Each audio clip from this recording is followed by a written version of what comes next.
con el diputado de la Asamblea Nacional, Aníbal Sánchez, hablando de lo que serán las elecciones de este fin de semana para los jueces de paz comunal. Hablaba acerca de algunos requisitos, algunos pasos previos que desde su perspectiva quizás debieron cumplirse con un poco más de amplitud en materia de tiempo, pero sin embargo ya las elecciones serán este día domingo. Ya hoy cierra el proceso de campaña, mañana oficialmente estará lista toda la instalación del aspecto técnico y el domingo estarán los vecinos en las comunidades pues eligiendo allí a sus líderes y confiando en lo que será elegir esos nombres, y también el que se presente, bueno, debe ser el que está diciendo que se identifica allí, confiando en ese acto de buena fe de lo que pudieran ser las elecciones este fin de semana. Bueno, usted iba a realizar un llamado a participar porque promueve lo que es la justicia de paz. Claro, sí, recordemos que la justicia de paz está establecida en el artículo 258 de la Constitución, incluso en el 178, cuando se esbozan las potestades que tiene el Poder Público Municipal, está la justicia de paz en la Constitución. La reforma de la ley que se hizo en el año 2024, lo que hizo fue, vamos a decir, regular un poco los mecanismos para ir a esta elección. La ley de la justicia de paz estaba en el país desde el año 2012. Por eso nosotros no nos negamos al tema de la justicia de paz. Creemos que es muy importante, es un tema que puede ayudar a resolver conflictos comunitarios, incluso a trabajar el tema de la conciliación y sobre todo la convivencia ciudadana, que a veces es muy importante, sobre todo en este contexto sociopolítico que vive el país, de eterna confrontación, la polarización, que a veces ha llevado a las comunidades a que no existe esa hermandad y ese sentido de cooperativismo que es tan importante para la resolución de problemas comunitarios. Algunos entrevistados a lo largo de esta semana manifestaban un poco de preocupación por el perfil del nuevo juez de paz comunal, en el sentido de que no es abogado, no es experto jurídico, pero va a recibir una capacitación. ¿Qué opina usted de esto, de que los líderes vecinales no juristas, no especialistas, puedan administrar justicia? Bueno, lo que establece la ley es que una vez proclamado existe un periodo de 60 días a través del cual la Coordinación de Justicia de Paz del TCJ, con el apoyo de la Escuela de la Magistratura, va a dictar unos módulos de capacitación. Recordemos que también las herramientas que ellos van a manejar los jueces de paz, como es el tema de mediación, arbitraje y conciliación, indudablemente a veces son aspectos que una persona, un psicólogo o social, a veces podría manejar muy bien estas herramientas, pero siempre es importante tener un conocimiento en la materia jurídica. Recordemos que es importante a veces conocer los aspectos de la LOGNA. Ellos tienen potestad también para resolver conflictos que tienen que ver con el respeto de los derechos de los niños y los adolescentes, a veces los temas que tienen que ver con los linderos. Hay que conocer algunos aspectos también del Código Civil en materia del arrendamiento. Entonces siempre hay que tener algún conocimiento de las leyes. Diputado, aprovechando su presencia, la Asamblea Nacional ha realizado un balance de cierre de las leyes sancionadas a lo largo de este año. Ya vamos para un 2025 donde también hay mucha expectativa, porque también será un año electoral, pero ya en lo municipal, en gobernaciones, también en el Parlamento. Ya el presidente de la República a lo largo de esta semana hablaba de lo que son las expectativas para realizar ese cronograma electoral, ya iniciando en el primer trimestre de 2025 con una serie de actividades. Como cierra dentro de ese balance que hace la Asamblea el tema de la reforma del paquete de leyes electorales? Bueno, recordemos que el día de ayer cerró el segundo periodo del año 2024, periodo legislativo. El balance que entrega el presidente de la Asamblea Nacional, un balance mucho basado en aspectos cualitativos. Prácticamente fueron 17 leyes las que fueron sancionadas este año. Algunas tienen que ver con el tema de la regulación de las ONG, otras tienen que ver precisamente con adecuaciones o reformas que se hacen a las leyes del paquete del Poder Popular. El tema incluso de esta es la reforma de la ley de la justicia de paz, que nos lleva a las elecciones el próximo domingo, y lo último prácticamente la ley Simón Bolívar, una ley que nace prácticamente como respuesta a una actividad legislativa de otros países de Estados Unidos, pero que también lleva un condimento electoral, porque recordemos mucho cuando se empieza a tocar desde el punto de vista político el tema de la necesidad de ir a una reforma del estamento jurídico electoral. Uno de los aspectos que desarrollaban desde el oficialismo era la necesidad de ver cómo limitar la participación de algunos actores políticos, de algunas organizaciones que habían irrespetado la simbología patria, que habían irrespetado la soberanía nacional, que irrespetaban prácticamente cuando hacían llamado a las invasiones, cuando proponían el tema de las sanciones.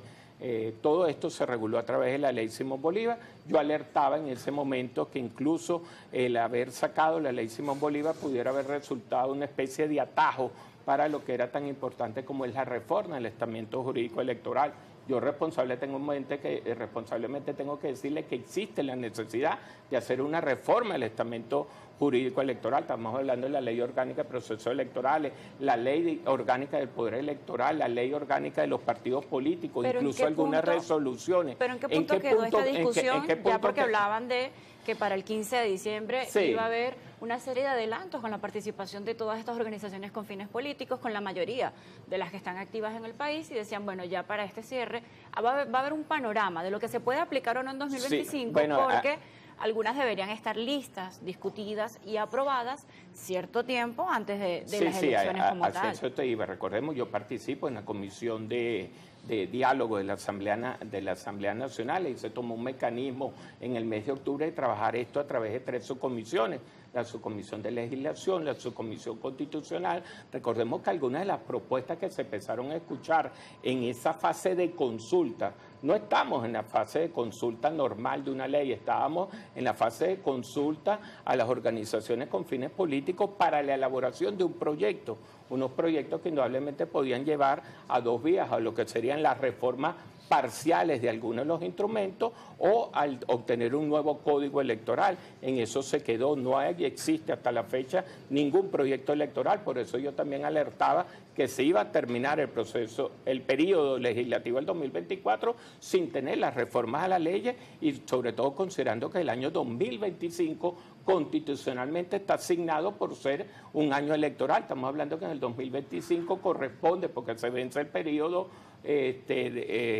para los poderes ejecutivos municipal, para el poder ejecutivo regional y para los poderes legislativos a nivel de municipio, a nivel de los estados e incluso a nivel nacional. Entonces prácticamente son 5 poderes que hay que renovar el año que viene. No existe una ley que regule los periodos constitucionales. La ley del año 2010 fue derogada y hay que hacer un llamado a estas elecciones. La Constitución establece, quizás mucho a lo que tú querías irte, que la Constitución establece que no pueden haber cambios en las bases comiciales hasta 6 meses antes. Es decir, que si yo hago una reforma a cualquier ley, a la ley orgánica de procesos electorales, prácticamente en el mes de enero, la convocatoria de las elecciones, a la primera elección que se tenga que realizar en el 2025, estaríamos hablando ya del mes de julio.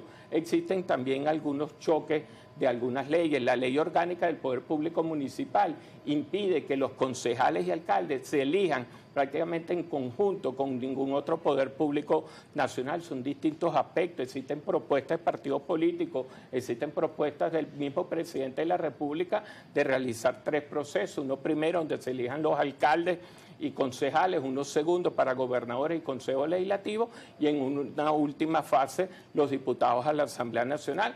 Esto indudablemente dice que el año que viene va a ser una agenda electoral bastante comprometida, pero hasta el día de hoy responsablemente tenemos que decirlo, que si deciden hacer una convocatoria, el tema de la fecha sigue siendo potestad del CNE, y el CNE que tenemos no ha sido renovado. Tenemos el mismo CNE con que fuimos al proceso del mes de julio. Prácticamente lo que se hizo fue subir a un suplente a cubrir un cargo vacante. Muchísimo trabajo tienen los diputados en la Asamblea Nacional, ya luego de la instalación el día 5 de enero, para todo lo que tiene que ser la agilización, primero discusión, aprobación, revisión de todo lo que falta, de lo que hablaba de la parte electoral, y por supuesto luego para todo el respaldo y apoyo de lo que sería ese cronograma electoral para 2025. Ya para concluir esta conversación el día de hoy, diputado, desde su perspectiva y experiencia en materia electoral, ¿cómo visualiza la participación del ciudadano para estos procesos regionales, municipales, que quizás hubo una serie de eventos postelectorales a nivel presidencial,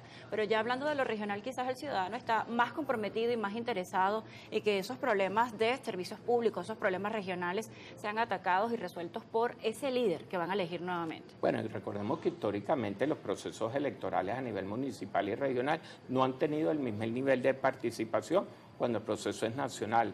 El ciudadano no logra hacer ese deslinde de cuáles son los problemas comunitarios y de quiénes son las potestades de la resolución de esos problemas. En Venezuela tenemos un régimen prácticamente presidencialista. También algunos partidos han tomado aquella táctica de torpedear el sistema electoral. Esto nos costó mucho trabajarlo en el año 2018, 19, 20 y 21 para ir elaborando o creando las condiciones que permitiera otra vez tomar el camino de una ruta electoral. Se logró para el 28 de julio, pero después vinieron los procesos postelectorales del 28 de julio que prácticamente están torpedeando de nuevo el camino de la participación. Y hay algunas personas que dicen que cuando nosotros hablamos de elecciones simplemente lo que estamos proponiendo es pasar la página, porque las personas a veces no comprenden que a veces uno tiene que caminar y mascar chicle al mismo tiempo y que son procesos electorales que corresponden. Nosotros no podemos dejar a los alcaldes, gobernadores, mantener la Asamblea Nacional en la misma relación que se tiene, precisamente porque nosotros estamos discutiendo de que el 28 nos hicieron trampa, el 28 nos hicieron trampa, y la Asamblea Nacional mucho es la que va a tomar... de la equidad de la representatividad en cuanto a las organizaciones públicas. Eso es uno de los aspectos más importantes que se quiere elaborar o tocar en el tema de la reforma electoral, que se respete la pluralidad, el respeto a la minoría, el tema de la representación proporcional. Algunos toman esos caminos de que creyendo que aumentas el número de legisladores tienes mayor representatividad, y eso no es así. La representación proporcional se obtiene cuando a mí me asignan un número de escaños muy similar proporcionalmente al número o el porcentaje de votos que yo obtuve. El tema de los partidos políticos no es solo hablar del tema de la necesidad de financiamiento de los partidos políticos, es el tema de legalización de los partidos políticos, cómo fue su constitución, cómo es su normalización para que ellos estén legalmente ante el CNE,